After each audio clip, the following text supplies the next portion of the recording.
Ya, entonces lo que hemos estado viendo en este curso es tratar de entender, por un lado, lo que pasa en circuitos eléctricos, y hemos hablado de eso, luego y de todo su componente. Apareció la batería, y hemos hablado varias clases sobre la batería, de dónde viene la batería. Eh, Hemos llegado a algunas ecuaciones importantes, como esta, por ejemplo. Vamos a ponerlo más grande, a ver si funciona.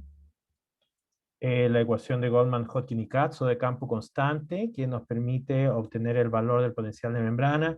Pero hacia donde yo quiero ir ahora en el curso, y hacia donde tenemos que ir para afrontar el resto de este curso, es entender el potencial de acción.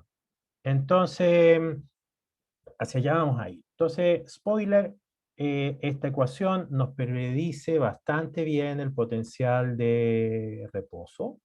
Eh, pero el potencial de acción tiene una forma, como pueden ver ahí. Entonces hay que ponerle algunas ecuaciones, probablemente, que nos dan cuenta de esa fórmula. Y esa ecuación de aquí, de Goldman, Hodgkin y Katz, no nos dice ninguna, no nos da nada, nada. Nos dice que la permeabilidad, lo único que sabemos es que son unos numeritos nomás. Entonces habrá que buscar de alguna manera experimental cómo encontrar eso. Y cuando encontremos una manera experimental, bueno, ahí vamos a ver que hay una ecuación por ahí que nos va a salvar la vida. Eh, entonces esta ecuación predice bastante bien los valores del potencial de reposo, el pico del potencial de acción, y en este caso lo que hicimos fue cambiar la conductancia, perdón, la permeabilidad del sodio muchísimo, estos valores similares a lo que se ha medido en la elección de Calamar, y da un valor razonablemente cercano al pico del potencial de acción. ¿Mm? Ese monito de ahí no corresponde con los números, ¿ah? Vienen de lugares separados, pero la cosa es que apuntan hacia lo mismo. Y lo último que anduvimos viendo en el curso fue que existe transporte activo. Esta figura no viene, esta de las que vienen, no viene del Johnson Wu, viene del libro de Gary Matthews, si no me equivoco, que es uno de los que están ahí. Bájenlo y van a ver, y ahí lo explica probablemente mejor de lo que lo explico yo. Y estos son experimentos fundamentales que nos dicen que hay transporte activo. Resulta que si nosotros metemos sodio adentro del axón de Calamar, que es esta célula muy grande, y vemos cómo sale el sodio, bueno, primero que nada hay flujo de sodio para afuera, cosa muy rara porque adentro hay mucho potasio, bueno, también hay sodio. Y ese flujo de sodio disminuye cuando nosotros ponemos esto que es un bloqueador de alguna parte de la síntesis de ATP. Y luego se acaba, aquí le sacamos este bloqueador y se recupera la salida de sodio. Entonces, la salida de sodio depende del estado metabólico de la célula. ¿Qué pasa si nosotros, será el ATP? Esa es la siguiente pregunta. Entonces repetimos este experimento, esto ya es con otro veneno, este es cianuro, que bloquea en otra parte la síntesis de ATP. Aquí estamos al comienzo, ponemos cianuro, baja mucho, perfecto, reprodujimos el experimento anterior. Ahora pongámosle ATP degradado. Y con ATP degradado, aquí en la flechita, no pasó nada. Fascinante. Pongámosle ATP. ¿Mm? Bueno, y con ATP se recupera. Parcialmente, por supuesto, porque no se le pone tanto tampoco. Entonces, esto depende del ATP. Necesita ATP este flujo de sodio hacia afuera. Entonces, hay un flujo contra el gradiente, porque el gradiente de sodio está apuntando hacia adentro. Hay un flujo contra el gradiente y depende de ATP. Pero además, ese flujo depende de la concentración de potasio de afuera. Y esto ya es el comienzo del entender que hay una bomba sodio-potasio TPasa. Entonces, veamos el experimento. A mí me encanta hablar de experimentos. Yo sé que esto puede ser intimidante para ustedes porque probablemente en cursos anteriores nunca han visto experimentos y le han mostrado en biología celular probablemente dibujito y dibujito, una que otra cosa entre medio, pero esto es importante. Uno tiene que mirar los experimentos y entender la historia. O sea, de estos gráficos viene el entendimiento de que tenemos una bomba de potasio TPasa. Entonces, aquí en los puntitos, en los circulitos blancos, estamos en la condición control, hay un flujo de sodio hacia afuera de la célula. Pero miren lo que pasa aquí. Señor lápiz, venga para acá. Miren lo que pasa aquí. Le sacamos el potasio de afuera y el flujo se fue a la B. Oh, entonces este flujo dependía del potasio afuera. Si recuperamos el potasio afuera, volvimos a la condición original. Ok, entonces ahora repitamos el experimento de antaño, ponerle cianuro y con cianuro se va a la B nuevamente.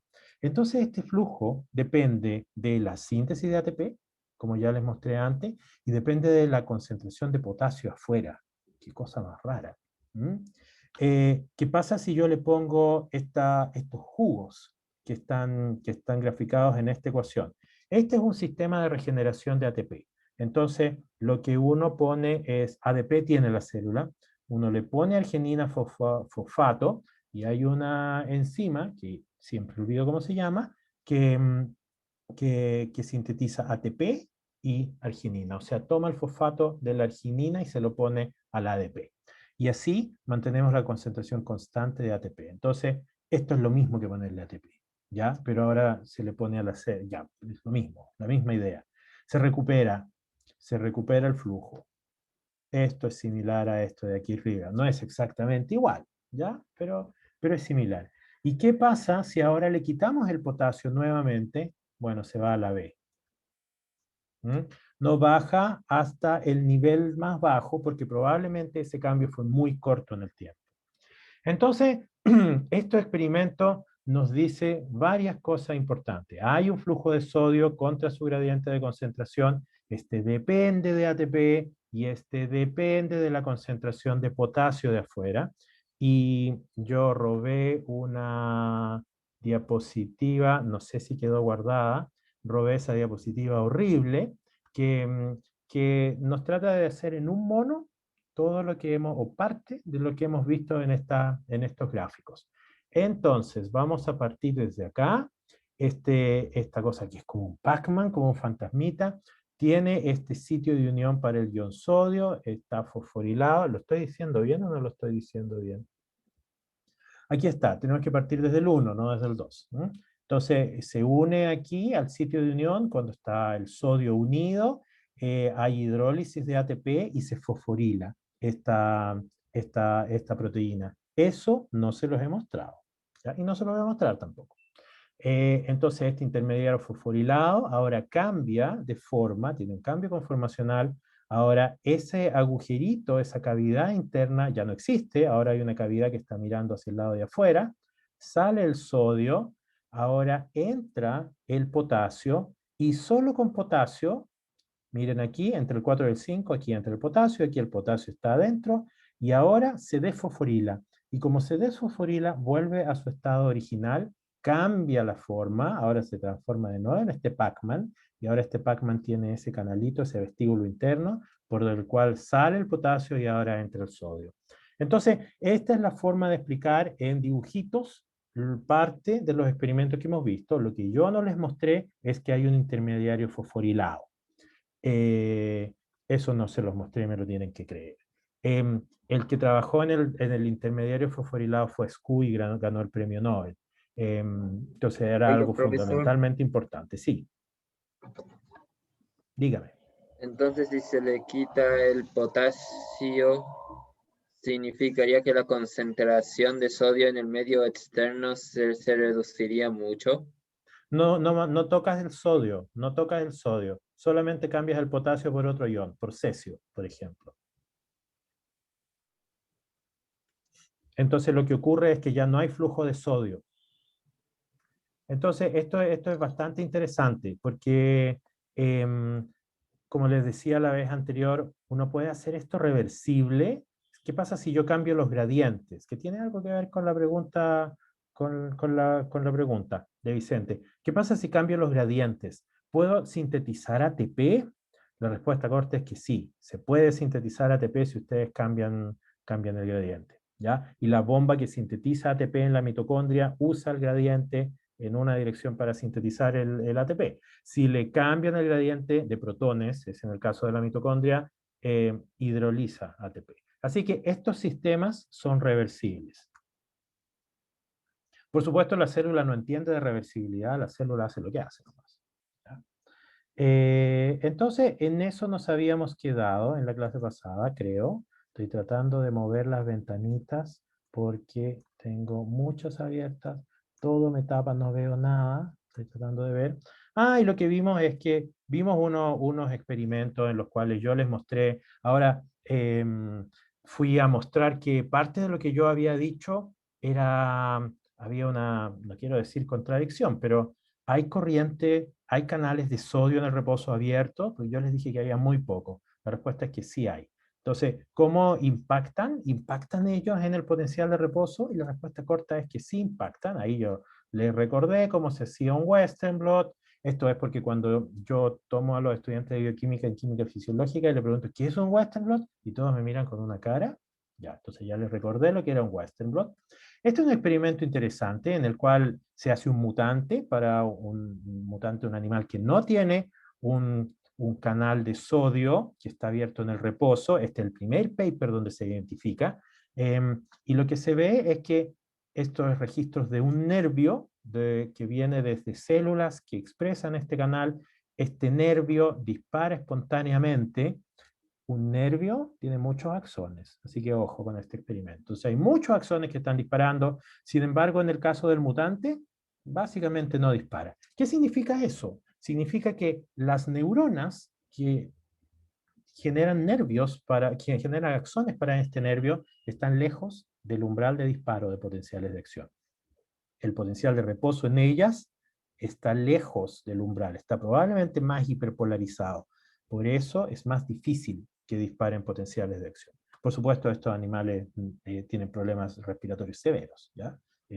No sobreviven más de 2 o 3 días, si mal no me equivoco. Entonces aquí a la izquierda, esto es lo que realmente importa, cambia el potencial de reposo en esta célula, eliminando un canal de sodio del reposo. Respuesta corta, sí.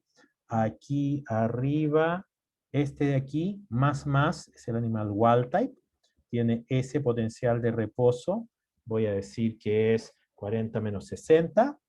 El animal que no tiene el canal de sodio, tiene un potencial de reposo más negativo, más hacia abajo, más cercano al potencial de equilibrio de potasio. Entonces, abrir canales de sodio en una célula, estos son canales de sodio no del potencial de acción, estos canales de sodio están abiertos en el reposo. Abrir canales de sodio en esta célula tiene un impacto, ustedes ven que le sacan el canal, cambia el potencial de reposo y eso tiene un impacto en la fisiología. Ahora esas neuronas están más lejos del umbral y disparan mucho menos. Entonces, si bien es cierto que el potasio es fundamental para mantener el potencial de reposo, hay contribución de otros canales. Eso es lo que les quería decir. Entonces, y eso es lo que, esto es spoiler, más bien resumen de lo que vimos en la clase anterior.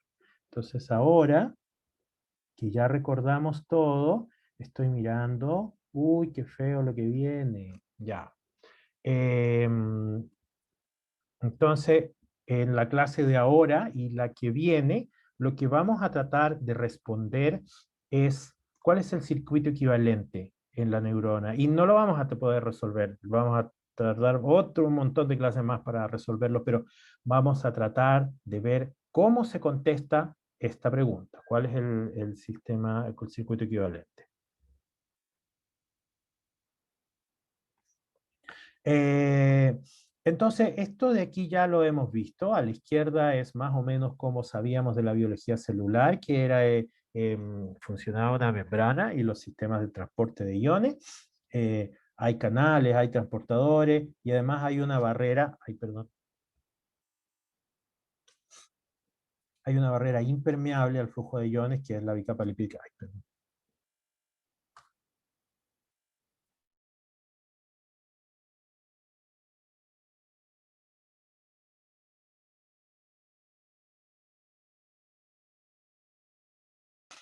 Perdón, me dieron unas ganas de estornudar, como cuando los mexicanos dicen, pues que me enchilé con tanto chile, ¿ah? Y se ponen rojo y empiezan a estornudar, eso es cuando le echan mucho ají, mucho chile.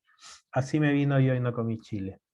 Entonces, a la izquierda es como lo que veríamos, lo que nos imaginamos de la biología celular, a la derecha es lo que ya hemos visto en este curso. Entonces, en este curso la membrana es un condensador, es este elemento que separa cargas, la bicapa lipídica separa carga desde un lado, del otro lado.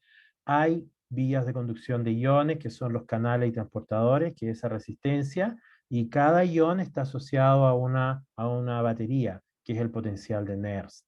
Y en algún momento va a salir un término que vamos a llamar driving force, en algún momento, que ya vamos a llegar para allá. Entonces, este es el circuito equivalente, simple, y lo que vamos a tratar en este curso es poblar este circuito equivalente, cambiar ese valor de la resistencia por varias resistencias en paralelo, una para cada ion permeante. Y eso como que ya le he mostrado más de alguna vez una diapositiva. Uy, qué feo. ¿Será necesario entrar a eso? Déjenme ver. Déjenme ver, ¿eh? Esto es bastante más interesante. Uno puede derivar algunas ecuaciones desde este circuito y este año no lo vamos a hacer porque en verdad prefiero gastar tiempo en otras cosas. Lo único que nos va a importar es que vamos a llegar a esto de abajo. Todavía no en esta clase, pero hacia allá es donde queremos llegar. Este es un circuito de una neurona en el cual tenemos un condensador, la membrana, y tenemos estas vías paralelas de iones. Hacia allá es donde queremos llegar. Entonces, ¿cuántas son? Bueno, ya es claro que sodio y potasio, porque nos ha salido algunas clases. Entonces, hay una vía de conducción de potasio, hay una vía de conducción de sodio, hay una vía de conducción de cloruro. Fíjense que son los que estaban en la ecuación de Goldman, Hodgkin y Katz, de campo constante. Lo interesante es que hay una flechita. Hay una flechita aquí en la resistencia de potasio y en la resistencia de sodio, y eso se llama resistencia variable en electrónica. Es una resistencia que no es constante, cambia su valor frente a algo. Habitualmente es un potenciómetro, yo les mostré cuando hablamos de resistencia, cuando cambiábamos el volumen de la radio antigua, movíamos una perilla, eso es una resistencia variable. Hay resistencia variable y son los canales iónicos voltaje dependientes.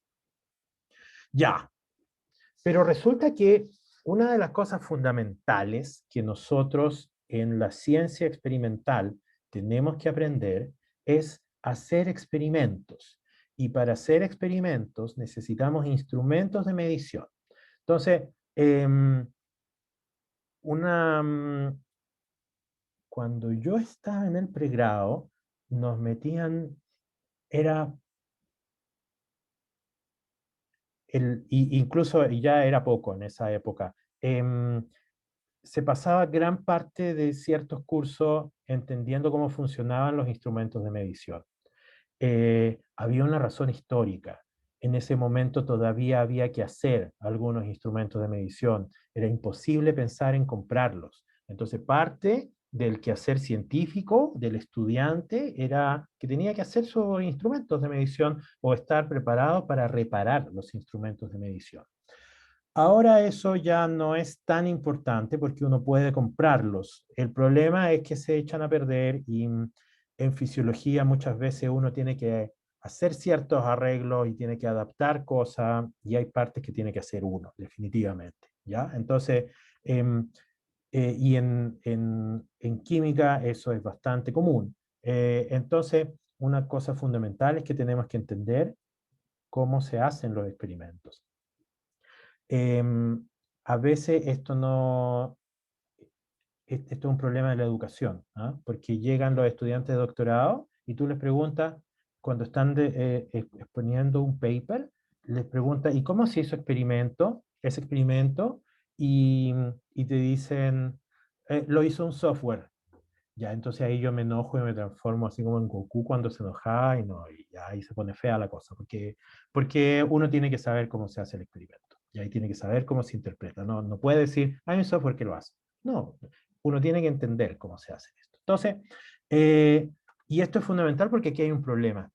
El problema que queremos contestar en esta diapositiva es, ¿cómo voy a medir el potencial de una célula?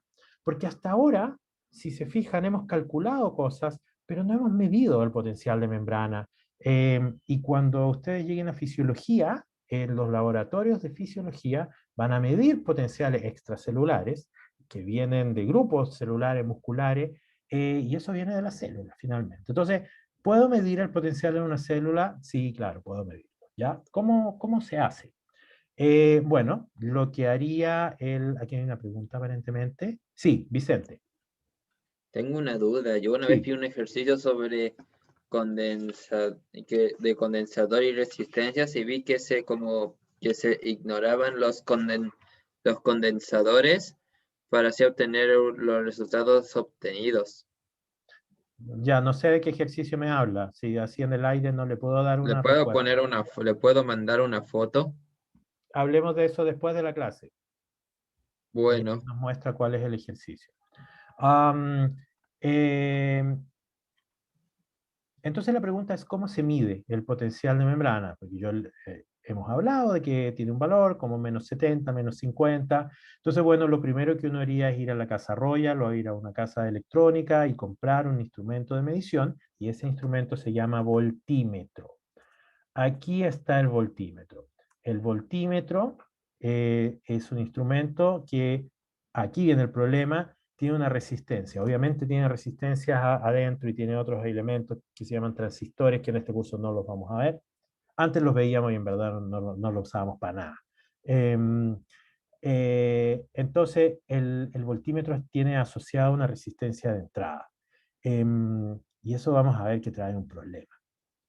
Entonces, veamos qué hay en este circuito. Yo tengo el voltímetro y ya se imaginan que para medir el potencial de la célula tenemos que pinchar la célula.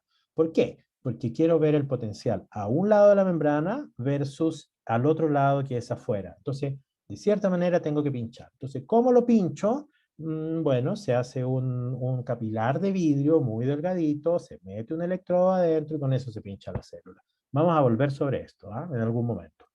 Ah, entonces hay un electrodo y esto es esta resistencia que se llama RE, la resistencia al electrodo. Hay una resistencia interna aquí adentro del circuito del voltímetro. Y aquí a la izquierda está la célula. Entonces esta célula tiene la resistencia, la batería y el condensador. Ya, perfecto. Tratemos de medir algo. Entonces, hmm,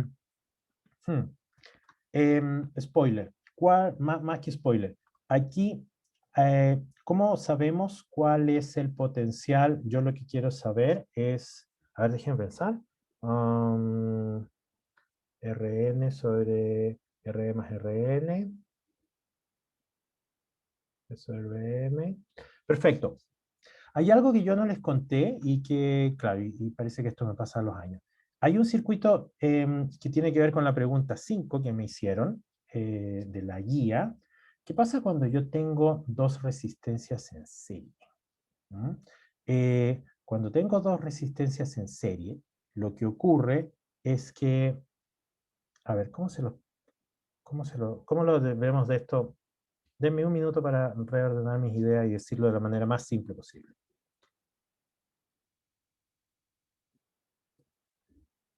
Perfecto.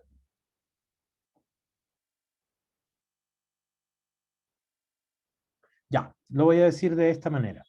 Lo que yo quiero es poder medir el flujo de corriente en este circuito. Y no quiero que Rn me moleste. No quiero que este de acá me moleste. Entonces, vamos a ver cuánto es el potencial de membrana.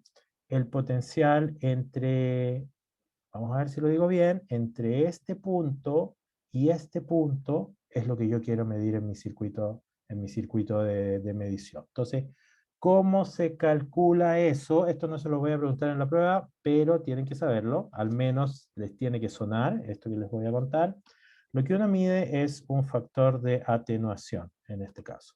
Entonces, señor lápiz, ven para acá, y ese factor de atenuación lo estoy poniendo en rojo. Entonces, ese factor de atenuación lo que me está diciendo es que el potencial entre este punto y este otro punto va a ser igual al potencial de membrana entre ese punto y ese punto, ¿ya? Pero va a estar atenuado. Va a estar atenuado por esas dos resistencias malditas. Entonces, este es un problema. Todo esto de acá, esa resistencia y esa otra, me van a estar molestando, ¿ya? Y yo quiero que me molesten lo menos posible. Lo que yo quiero medir es el potencial en este lado. Voy a llamar al otro color, a ver si viene. Despierta. Quiero medir el potencial entre ese lugar y ese lugar. Ese es lo que yo quiero. Eso que dice BM ahí. Ese es el valor que yo quiero. Sin embargo, tengo que meter estas dos cosas que son mi instrumento de medición. El electrodo que pincha la célula y el instrumento que compré en la casa Roy. Entonces, va a haber una atenuación. Y esa atenuación va a estar dada, y aquí me van a tener que creer un poco nomás, va a estar dada por esas dos resistencias. ¿Por qué Rn sobre Re más Rn? Muy simple. La resistencia total es Re más Rn. La resistencia del electrodo más de esa resistencia. La resistencia que me va a molestar es esta. ¿Cuánta voltaje va a caer aquí? Acuérdense que en las primeras clases, cuando nosotros hablamos de resistencias y voltaje, nosotros dijimos que la suma de las caídas de potencial aquí tenía que ser igual a 0. Eso implica que entre ese punto y este otro punto va a haber una caída de potencial. Entre este punto, a un lado de la resistencia, y este otro punto, al otro lado de la resistencia, va a haber una caída de potencial. Entonces va a haber un efecto de atenuación en esto, dado por estas resistencias. Entonces, pongámosle número, y la atenuación es esa. Es cuánto cae aquí, cuánto molesta esta sobre este circuito total. Pongámosle números, y estos son números de la vida real. La resistencia de entrada del osciloscopio vale 10 a la 6 ohms. La resistencia RE vale 10 a la 8 ohms. Esos son números de la vida real. Entonces 10 a la 6 sobre 10 a la 8 es 0.01. ¿Qué significa eso? Que si yo pongo esos valores, voy a estar midiendo un décimo del potencial de membrana. Entonces, si yo uso ese circuito de medición, no me sirve para nada, porque no voy a ver el potencial de membrana. Entonces, todo esto es para decirles que no podemos ir a Casa Royal y no podemos ir al Persa tampoco y comprar un tester y enchufarlo a la célula.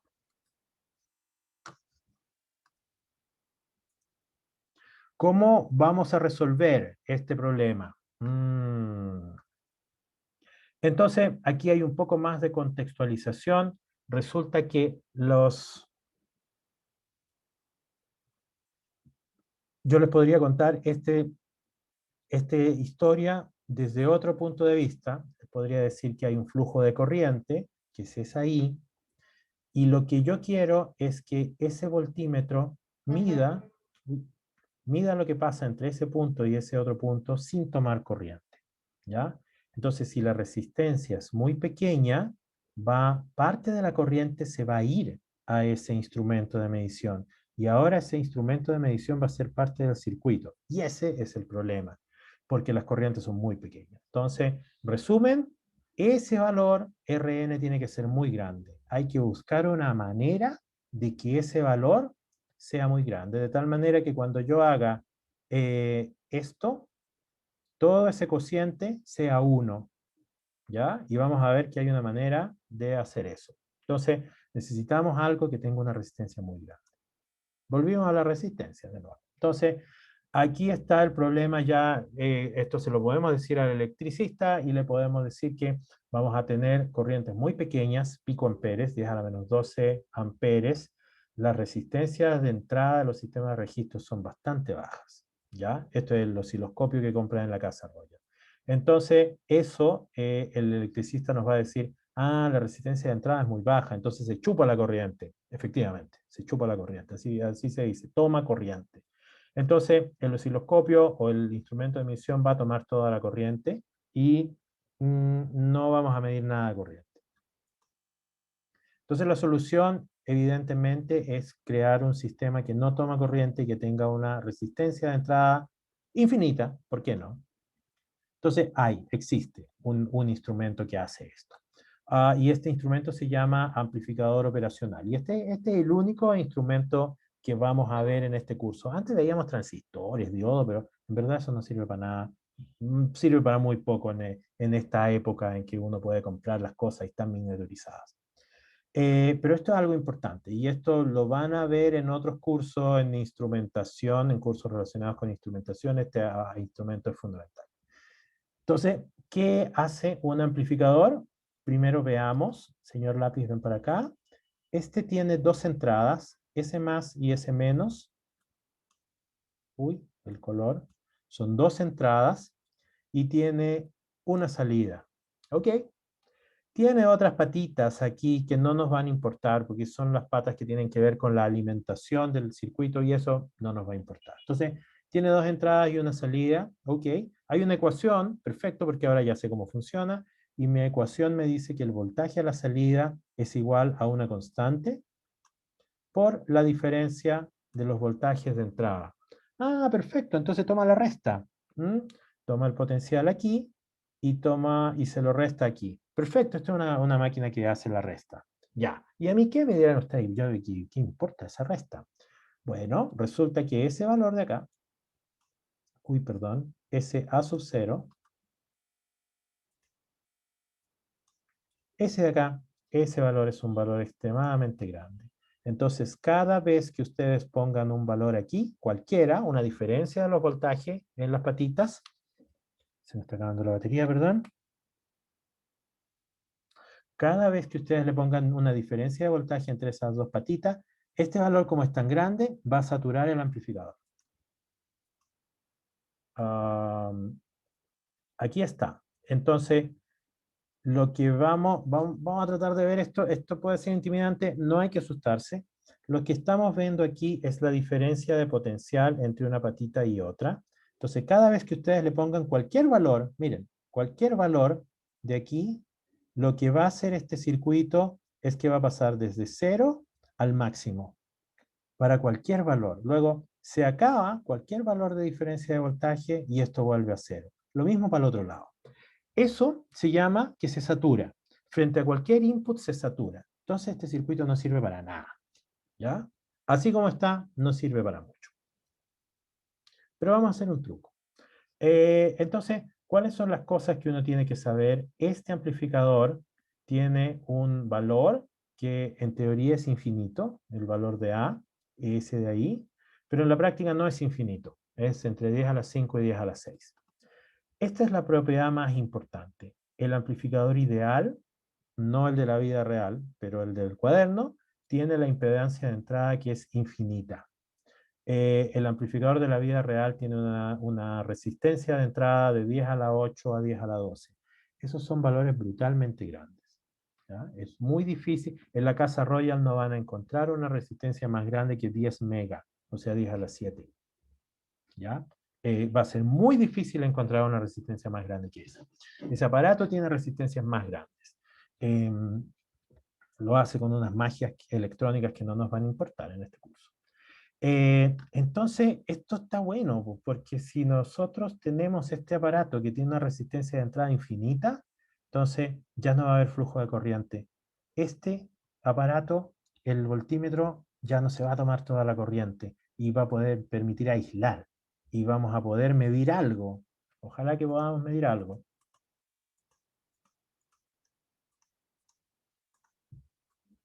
Entonces esto es lo más importante de la diapositiva. La resistencia de entrada es infinita. Uy. Esto es algo que no nos va a importar mucho. La resistencia de salida es 0. Eso significa que va a tirar mucha corriente rápidamente. ¿Ya?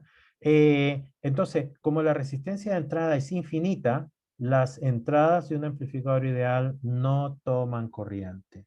Eso es lo más importante. Este circuito, si ustedes lo ponen, es como que no hubiera circuito. Va a aislar el circuito que a ustedes les interesa, la célula. Ya, vamos a ver entonces que sirva para algo, porque hasta ahorita no hace nada. Entonces aquí está la ecuación, así es como se ve en un diagrama, si ustedes alguna vez van a hacer un circuito, eso nunca lo vamos a ver en este curso.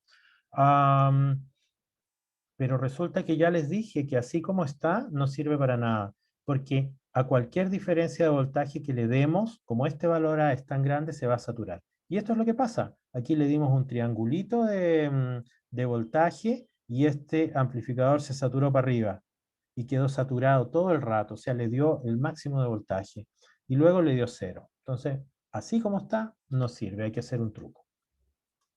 Este es el truco que vamos a usar. Y el truco es que vamos a poner, tiene dos entradas, esa de ahí que se llama no inversora y esa que se llama inversora, esos son nombres que no importan, ¿ya? Y lo que vamos a hacer, miren lo que vamos a hacer, es que vamos a agarrar un alambre y desde la salida lo vamos a cruzar y, uy, perdón, vamos a sacar desde la salida y esa salida se la vamos a poner aquí a la entrada. Esto es la cosa más rara probablemente que uno puede ver en electrónica, siendo cuando uno no sabe mucho de la electrónica.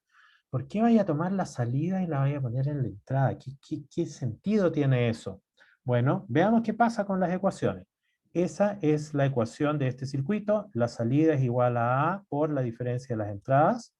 Y miren lo que dice ahora. ¿Me enseñó el lápiz? El voltaje en la salida es igual al voltaje menos. Entonces ahora yo reescribí esta ecuación y aquí puse, en lugar de voltaje menos, puse VO, V output. Ok. Uy, perdón. Se puso tonto, como el dueño del compu. Entonces lo que hice fue puentearlo, eso se llama lazo de retroalimentación. Cuando uno toma la salida y se la pone a la entrada, se llama retroalimentación negativa. Probablemente ese nombre lo han escuchado en la biología celular. Los sistemas biológicos tienen retroalimentación negativa. En la fisiología es pura retroalimentación negativa. Lo van a ver cuando lleguen para allá. Entonces, esto es nada más que álgebra. Entonces multiplicamos A por B más y por B menos. Y ahora tiro todos los BO hacia el lado izquierdo. Factorizo y me queda 1 más A por BO es igual a A por B más. Ok. Y aquí vamos a hacer un truco. Ese A yo ya les dije que tenía un valor muy grande, 10 a la 5, 10 a la 6. Entonces, 1 más 10 a la 5 es 10 a la 5. Entonces, 1 más A es igual a A, básicamente. Porque son valores muy grandes. Perdón, esta porquería. Entonces nos quedamos aquí. 1 más A es básicamente igual a A. Entonces, esto de acá se va con esto y me queda que el voltaje a la salida es igual, el voltaje aquí, ahora es igual al voltaje aquí. ¿Cómo que dice que dijo? El voltaje a la salida es igual al voltaje V más. Y ese voltaje V más, aquí se llama V. Entonces, ¿qué significa esto? ¿Qué es lo que hace este amplificador? En apariencia no hace nada. El voltaje a la salida es igual al voltaje a la entrada. Entonces, si le pongo 5 volts aquí, me va a dar 5 volts. Pero ojo, este circuito tiene una resistencia de entrada infinita. Este circuito no va a tomar corriente. Ustedes lo van a poner a medir la célula y no va a haber flujo de corriente hacia ese aparato. Entonces, de cierta manera, este aparato aísla a la célula. Entonces, esa es la gran gracia de este aparato.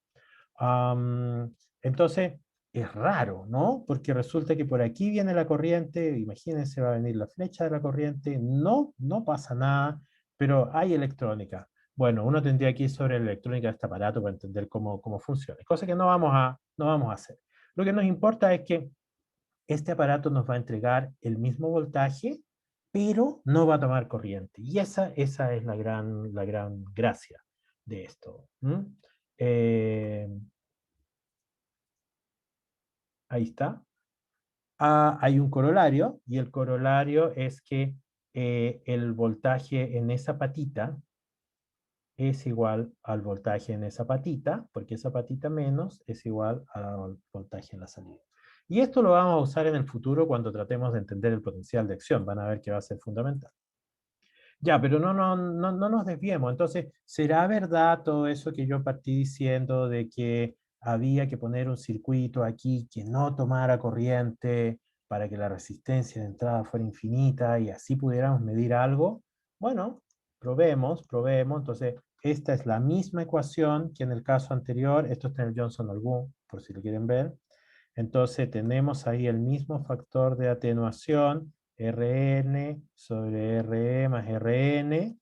¿Dónde están? Aquí está el Re, que es la resistencia del electrodo. Aquí está Rn, que es la resistencia del aparato de medición. Pero miren cuánto vale.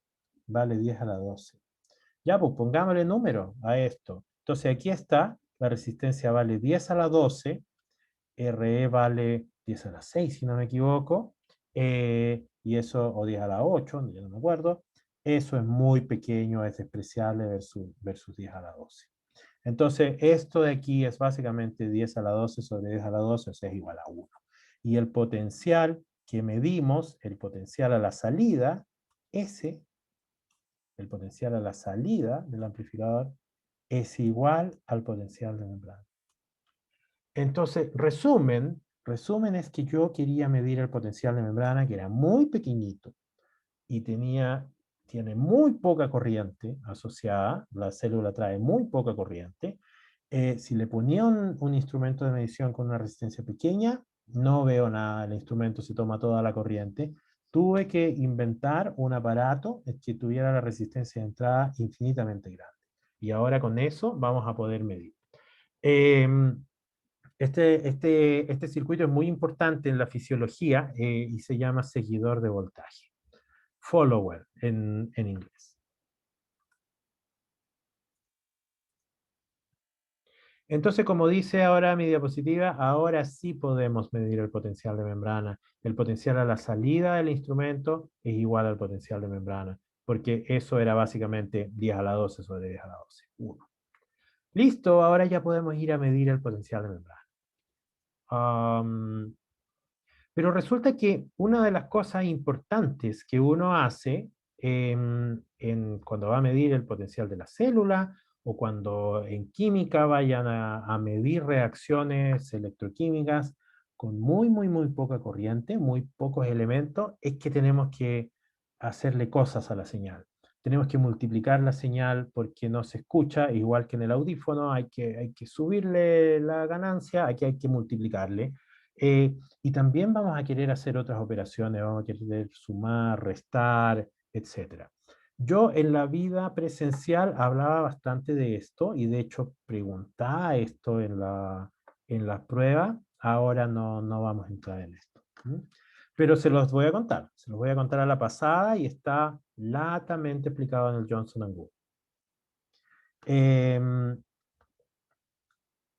Podemos hacer básicamente todas las operaciones aritméticas y otras con estos aparatos. Entonces, este es un amplificador, mira ahí está, el más y el menos, y aquí está la salida, pero depende de cómo lo cableemos, es lo que va a hacer. Entonces aquí se le puso una resistencia de 100 kilos, aquí otra resistencia de 100 kilos, uno puede hacer las ecuaciones, este se lo voy a contar muy rapidito porque no quiero que se pierdan, solamente quiero que tengamos la idea, uno puede operar con esto. Entonces, ¿cómo yo opero? Esto no se lo voy a preguntar en la prueba. La corriente viene por acá. Entonces, la corriente, supongan que viene por aquí, en esa flechita, y ese punto de ahí, que antes llamábamos nodo, ahora ya no es un nodo, porque a este circuito no entra corriente. Entonces, toda la corriente que viene por aquí en I1 se pasa a I2. Entonces, I1 es igual a I2, básicamente, con signo cambiado. Este circuito sí tira corriente, por eso la I2 va para el otro lado, ¿ya? Entonces, ¿cómo graficamos? Entonces, ¿cómo cambiamos esta ecuación? Tenemos I, bueno, esto es una resistencia, así que B es igual a I por R. Entonces, I es igual a B sobre R, y esto lo vimos hace tiempo. Pero resulta que aquí es importante la caída de potencial. Entonces, esa B en verdad es el B en un lado de la resistencia menos el B en el otro lado. Entonces, el B a un lado se llama B sub I el V hacia el otro lado es ese valor de ahí, V menos. Y eso es lo que está ahí. Lo mismo para el otro lado, ¿ya? Entonces aquí la diferencia de potencial es V out, aquí, menos V menos. Esto recuerden, la resistencia, los voltajes son diferencias de voltaje. Nosotros no estamos operando con energía, sino con diferencia de energía. Bueno, entonces yo tomo esas dos ecuaciones, las reemplazo, bla, bla, bla. No importa mucho esto. Uy, sí importa, pero por alguna razón no está funcionando. Es el señor lápiz el que molesta. Finalmente, después de mucho, tenía hasta animaciones esto. Lo que importa es que el voltaje a la salida es igual a menos R2 por R1 por el voltaje de entrada. ¿Qué significa esto? Si R2 sobre R1 es un número 10, por ejemplo, este circuito multiplica por 10. Pero hay un signo menos. Entonces, esto se llama amplificador, porque amplifica. Si ustedes le ponen la resistencia adecuada, va a amplificar, multiplicar por el número que ustedes quieran. Solo depende de R2 y R1. Pero tiene un signo negativo. Afortunadamente hay gente más inteligente que uno que empezó a trabajar con esto y hay circuitos, este de aquí, no vamos a entrar en el detalle, el voltaje a la salida es R2 sobre R1 más 1 por el voltaje de entrada. Este multiplica, pero no invierte. Perfecto. Entonces, yo puedo multiplicar. Eso es todo lo que les quería decir. Yo puedo multiplicar. Entonces, si mi señal es muy chiquitita, 1 microvolt, yo puedo multiplicarla por 10, por 100, por 1000, etc. ¿Puedo sumar? Bueno, sí se puede sumar, ¿ya? Y no vamos a entrar en el detalle, pero aquí se pone el voltaje 1. A ver, señor lápiz, haz algo bueno. A ver si no me maneo. El voltaje 1, el voltaje 2, y ahí está la salida. Estoy totalmente maneado con el lápiz. Sí, no sé por qué no quiere. Vamos a devolvernos unas cuantas. Ahí está. Entonces, el voltaje a la salida de ese circuito es menos, pero la suma de los voltajes. Entonces, ese menos yo lo multiplico después por otro circuito que me dé menos 1. Ya, se acaba. Entonces, este circuito suma el V1 más el V2. Y aquí le pusieron un circuito que da vuelta nada más. Ya, entonces yo puedo sumar. Yo puedo sacar una resta también, y no vamos a entrar en el detalle de esto. Este otro circuito, aquí está B1, B2, y la salida de este circuito, aquí está, la salida de este circuito es B2 menos B1. Entonces puedo sumar, puedo multiplicar, si puedo multiplicar también puedo dividir, puedo restar con ese circuito, y claro, ustedes que se preguntarán, ¿y puedo hacer mi operación favorita, la derivada y la integral? Por supuesto que se puede hacer la derivada de la integral, y aquí la gracia es que hay que poner un elemento que cambie con el tiempo, porque son las derivadas e integrales con respecto al tiempo. Entonces, ¿qué elemento cambia con el tiempo que nosotros hayamos visto en este curso? El condensador. Entonces, dependiendo donde yo ponga el condensador, es lo que va a hacer. Entonces, no vamos a entrar en este circuito para nada. Lo único que les quiero decir es que si ustedes resuelven este circuito, miren, ahí está la corriente capacitiva, la corriente resistiva, y cuando ven la corriente capacitiva, aquí está dB a dt. Y esto nos había salido cuando hablamos de la carga y la descarga del condensador. Entonces hay una derivada, hay un C por dB a dt. Ya, pues ahí está la derivada. Entonces, el voltaje de salida de ese circuito es una constante por la derivada del tiempo. ¿Puedo integrar? Sí, se ponen al revés y esto integra y no vamos a entrar en esto. Entonces, todo esto es para decirle que con este instrumento que parecía bastante intimidante y que no sabíamos qué diablos hacer con este instrumento porque nos saturaba, daba frente a cualquier valor que yo le pusiera acá, iba a saturar. Bueno, depende cómo yo lo cablee, es que me va a hacer cosas tan maravillosas como hacer todas las operaciones, además de derivar e integrar. El siguiente, ya, entonces, eh, ¿Qué viene después de esto? Ah, para lo que viene necesitamos el cerebro completo. Entonces eso lo vamos a ver en la clase que viene. Entonces, spoiler. Ya sabemos básicamente las cosas más importantes. A esto es lo que vamos a querer llegar y lo que en verdad queremos es saber cómo funcionan esas resistencias variables. Y vamos a tener que ver primero que estas resistencias sean variables, porque yo se lo he dicho, pero no se lo he mostrado. Entonces, en algún momento vamos a tener que ver cómo funciona esto. Y lo que... a ver, ahí tengo que mover esto. Denme un momento, por favor, porque me voy a saltar varias diapositivas. Lo que finalmente vamos a hacer en la próxima clase es que vamos a inventar un aparato que pueda mantener el voltaje constante y medir la corriente. ¿Por qué? Y aquí se los voy a spoilear. Porque resulta que si ustedes sacaran la ecuación que da cuenta de este circuito, que es el circuito equivalente, y me preguntáramos cuál es la corriente que pasa, entonces pensemos un poco cómo calculaba yo las corrientes. ¿Cuántas corrientes hay acá? Hay una corriente capacitiva, una corriente de sodio, una corriente de potasio, una corriente de LiC o de cloruro, ¿ya? Y hay una corriente total que no está dibujada, pero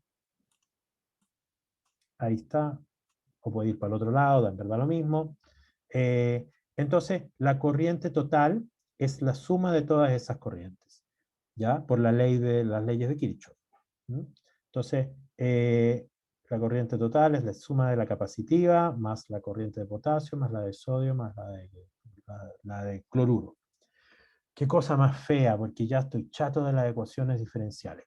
¿No habrá una manera de eliminar esa ecuación diferencial? Porque si yo elimino la ecuación diferencial, mi vida sería bastante menos miserable, ¿cierto? Eso no es tan cierto, pero al menos sería más fácil. Entonces, ¿cómo yo elimino ese valor? Muy fácil. Si el voltaje es constante, la derivada del voltaje es cero, ¿cierto? Y eso es lo que yo les puse aquí. Si el voltaje, a un voltaje constante, entonces la corriente capacitiva es cero. Esto, donde está el lapicito moviéndose, es la corriente a través del condensador. Si el voltaje es constante, debe de t cero. Y eso se va. Y ahora la corriente total en este circuito va a ser la suma de las corrientes iónicas. Entonces, aquí está la gran gracia, porque yo ahora voy a poder mirar las corrientes. Y si están en paralelo, yo me imagino que voy a poder eliminar ciertas corrientes. Entonces, quizás pueda yo eliminar la corriente de potasio usando algún truco, quitando el potasio, por ejemplo. Quizás pueda bloquear los otros canales y me voy a quedar solamente con la corriente de sodio. Y eso es lo que vamos a ver en las siguientes clases. Cómo hacer esto, porque esto es lo que realmente nos explica cómo funciona el potencial de acción. Y aquí viene la idea de que existen canales iónicos y luego yo les voy a mostrar cómo, esto lo vamos a pasar relativamente rápido, y después vamos a entrar un poco en cómo se ve el canal iónico, porque estas son historias muy antiguas, de los años 50, y ya estamos en el 2020, ya sabemos cómo se mueven los canales, y sabemos que son proteínas además. Entonces, hacia allá es donde vamos a ir, y vamos a hacer un aparato que se llama Voltage Clamp, que es el nombre de la diapositiva, y vamos a hacer preguntas sobre el axón. Y le vamos a preguntar al axón cómo funcionan los canales y cómo se genera un potencial de acción. Ya, preguntas hasta acá. Como ven, casi probablemente nada de esto yo les voy a preguntar en la prueba, pero esto es importante para que entendamos en la clase siguiente por qué vamos a usar un aparato que mantenga el voltaje constante y nos permita mirar la corriente, porque los experimentos van a ser bastante interesantes. Ya, preguntas, no hablo más.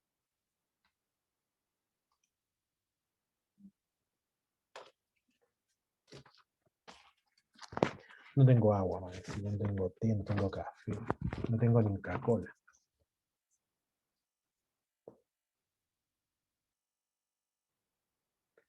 Ya, si no hay preguntas, entonces hablemos de la PEP. La PEP va a ser el día viernes La PEP va a estar abierta, va a durar, ¿cuánto les había dicho que iba a durar? ¿8 horas? ¿En eso habíamos quedado? Sí, profe, 8 horas. Gracias. 8 horas, 8 perfecto. horas a partir del viernes. A partir del viernes a las 10 de la mañana. A partir de las 10 horas. Y va a estar abierta por 24 horas. Cuando ustedes empiecen a hacer la prueba, va a empezar el timer y van a tener 8 horas para terminar la prueba. La prueba la pueden hacer entre 40 a 60 minutos. Para eso está diseñada. ¿Ya? Va a tener alternativas, va a haber banco de preguntas. No a todos les van a tocar las mismas preguntas. ¿Ya? Eso. Son equivalentes las preguntas, obviamente. Ya, entonces va a estar el viernes a partir de las 10 a.m. hasta el sábado a las 10 a.m., pero van a tener 8 horas para hacerla. Ustedes deciden en qué momento entran a hacer la prueba. Profe, ¿en qué plataforma la va a hacer? ¿O En de Moodle, qué? tienen que estar todos en Moodle inscritos. Si me da un momento, yo les muestro cómo es esto. Creo que a nosotros nos tocó hacer para Biocelda una prueba en Moodle. Les muestro, vamos para acá. Entonces, ¿dónde está Moodle? Entonces, ustedes no lo ven, esto solamente lo veo yo. Entonces, aquí donde dice PEPS, les va a aparecer una cosita que dice PEP 1, dice no mostrado a los estudiantes porque esto es lo que veo yo, y aquí va a decir, por supuesto, los días que tiene que decir, esto es del año pasado, y entonces tocan ahí, y ahí les va a aparecer esto, y luego en alguna parte tienen que apretar, les va a aparecer un botoncito y ahí empieza.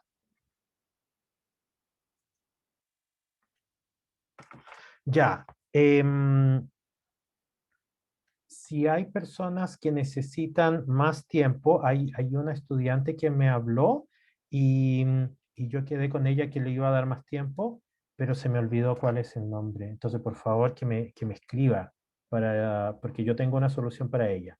¿Mm? Eh, Eso.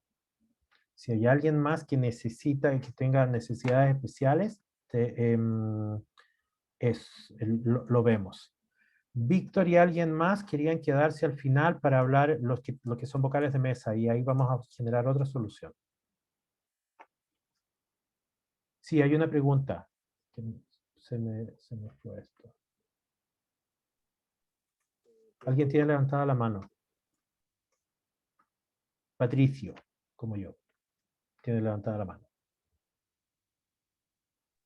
Y ahora sí.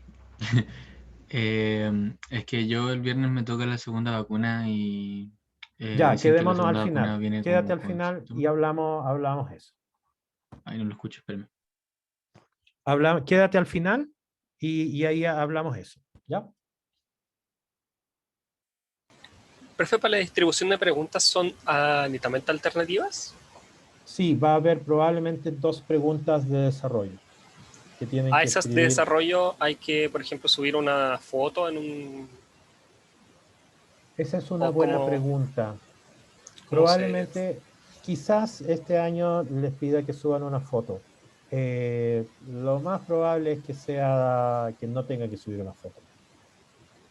O sea que vamos a tener como un espacio para, Va a por tener un ejemplo, desarrollar. espacio, el año pasado en un curso, no me acuerdo en cuál, le dije, escriba tal ecuación, que era muy sencilla, y la escribe y listo, ya está bien. No, porque lo de la foto al final no era tan fácil como parece. De hecho, no se podían subir fotos el año pasado a Moodle, y eso fue un problema. Ya, más preguntas. Profe, de nuevo, ¿y la distribución de preguntas como cuántas y más o menos va a tener? 30, más o menos. 30 entre las de alternativa y desarrollo. La suma de de todas va a ser entre 20 y 30. Ya. Sí, gracias, profe.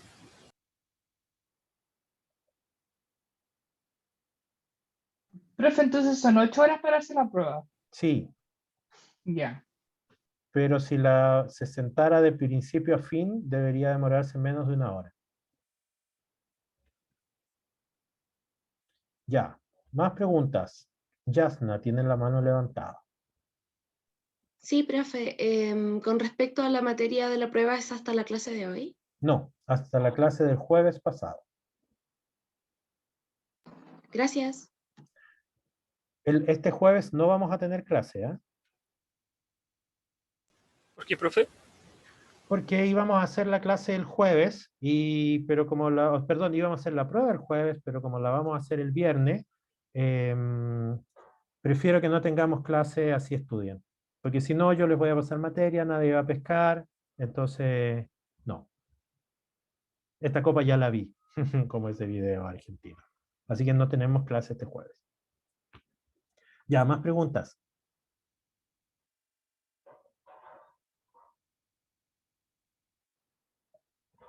Ya, si no hay más preguntas, entonces porfa quédense los que tienen problemas con la prueba y vamos a generar soluciones particulares. Ya, el resto cuídense mucho, lávense las manos, usen la mascarilla, etcétera, etcétera.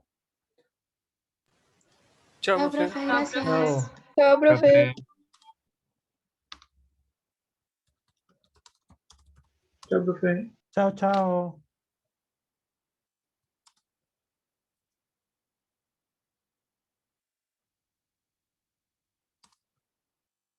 Ya, entonces estamos, yo creo, los que tienen algún tipo de problema. Profe, hay una pregunta muy buena de Valesca Muñoz que dice que si se le cae el internet, ¿se cierra la plataforma? La respuesta es no. No hay problema que se le caiga el internet. Ya, Esto, O sea, que gracias. esto ya lo probamos el Sí. año pasado. Se cierra solamente cuando ya pasa el tiempo. Sí, Ya. de hecho creo que tienes que apretar un botón tú, decir enviar, de lo que me acuerdo. Pero no hay problema que se te caiga el internet. Eso ya pasó el año pasado. A ver, vamos por parte. ¿Nelly está aquí? Sí. Nelly, tú habías hablado conmigo. Entonces, yo te lo voy a mandar por email. Eso es lo que vamos a hacer. Ya, profe, gracias. Entonces te la voy a mandar si te la mando a esa misma hora, a las 10 de la mañana, ¿está bien? Sí, sí, no hay Ya. problema. Y tú me la mandas, no sé, 24 horas. Si necesito un poco más, me manda un email. ¿Sí? Ya, profe, muchas gracias. Ya. Y voy a anotarte aquí al tiro porque, chuta, la otra vez, ¿sabéis que no te anoté? Entonces, Meli Núñez. Ya. Yo voy a sacar tu email Está en el Moodle, ¿cierto? Sí, pero si quiere le mando yo un correo. Mándame un email y dime, hola, soy Nelly, y ya. Ya, Y ahí yo te lo reboto, ¿cachai? Ahí yo te lo mando. sí, ya. Ya, Muchas gracias. listo, gracias. Ya, el resto, ¿cuáles son los problemas del resto? Que parta el pato. Ah, Pato ya. tiene la mano levantada. Todavía está levantado, perdón. Ya no, pero no importa. Ya. Que el viernes me toca la segunda dosis de Pfizer y dicen ¿Mm? que esa dosis da como síntomas. Bueno, la primera dosis igual ya me dio síntomas, pero tengo miedo. Entonces, quería saber si en el caso de que me dieran síntomas, así como que si tuviera fiebre o algo así, Me manda un que email. es... Ya. Me manda un email y ahí yo le doy más tiempo. ¿Sí? Ah, ya. Fácil Gracias, y profe. bonito. Ya, Yo Gracias. también me vacuné con listo. la Pfizer y sí, Solucionado. o sea, con la segunda dosis y solamente me dolió el brazo y no podía caminar. Solamente. Ya, listo. Solucionado entonces el caso de Patricio. Me queda Víctor, Los dos. Vicente y Antonella. Pero es que, ay, de aparte tú ni... No, es que yo soy vocal de mesa y le mandó un correo, Sí, pero sí, Yo me soy mandaste un correo. facilitador. pero en verdad a mí si yo no sabía de que usted iba a dejar la prueba 24 horas abierta, pero para mí en ese sentido entonces está bien. Ya, pues. Porque luego de la reunión puedo abrir la prueba y a tener 8 horas. Claro, claro. Sí, no Sí, por eso yo le mandé el correo porque no pensaba de que iba a estar disponible las 24 horas. Ya. Sí, ese también. Sí, es que, por ejemplo, nosotros nos citaron a las 2, sí, a las 2 de la tarde. Entonces, como que nos complicaba en ese sentido. Pero sí, no creo que la reunión dure para largo, así que teniendo las 8 horas estamos ready. O sea, yo lo digo por mí porque el Víctor, como es facilitador, va a tener que estar ahí en el local calete rato. En cambio, yo voy a tener que mamarme la cola para entrar, organizarme, firmar y después me puedo ir, pero el Víctor no sé hasta cuánto rato va a tener que estar. No, yo tengo que estar ahí en la fila, ordenadita, y determinar dónde está la fila, cómo la vamos a hacer con tanta gente, a qué hora hay que llegar, o sea, el sábado y domingo estar a las 7 de la mañana, todo, por eso. Ah, sí, yo creo que a las 5 me desocupo, 5 o 6 por ahí. Pero para mí está bien, profe, así que no se preocupe. Gracias, Ya. igual. Para mí también, profe. Perfecto, ya pues, Estamos súper. ready. Ya, Ya, chao, cualquier profe, que cosa me estés mandan bien. un email. Ya, Entonces Chao, voy a profe. anotar igual, ya, Antonella y Víctor. Sí. Ya, chao. Vicente, cuénteme. Antonella y Víctor, elecciones. Yo creí que la clase iba a permanecer suspendida hasta la de laboratorio. No, pues partimos diciendo que no íbamos a hacer laboratorio hoy. Ya, bueno. Entonces la clase solo entra hasta la parte de ecuación de campo constante. Hasta el jueves de la semana pasada. Ya. Yo ya tengo bien en claro que cómo serían los ejercicios. Y es necesario que estudie un poco sobre las características de potencial de membrana y potencial de acción. O sea, le voy a preguntar sobre lo que hemos visto, no sobre lo que no hemos visto. No hemos visto potencial de acción. Ya, solo me refería en un sentido más detallista. Sí. No le voy a preguntar del potencial de acción en un sentido detallista porque no lo hemos visto. Ya, Sí. yo lo entiendo, gracias, profesor. Ya. Súper. Sí, se me ocurrió otra. Dígame. Es necesario, en caso de que haya una pregunta específica, es necesario que para responderla tenga que usar la segunda ecuación de condensador. Tendrías que mostrarme el ejercicio porque no sé de qué La de ejercicio me está... permitibilidad eléctrica en el vacío multiplicada por, entre paréntesis, la constante dieléctrica multiplicada por el área dividido por la distancia. Ya, pero ¿por qué dices que hay un segundo condensador? Eso es solo para uno. No, me refería a una segunda ecuación para calcular el condensador. Pero es que esa ecuación te da la capacidad del condensador. Po. Que no entiendo la pregunta. Solo me refería a la segunda ecuación para calcular el condensador, además de la primera que es carga dividido en voltaje. Ah, sí, necesito saber las dos. Las dos, Bueno, sí. ya no tengo otras dudas. Ok, listo. Que esté muy bien. Ya, Cuídate. Ya. ya, Nos chao. vemos. Chao, chao.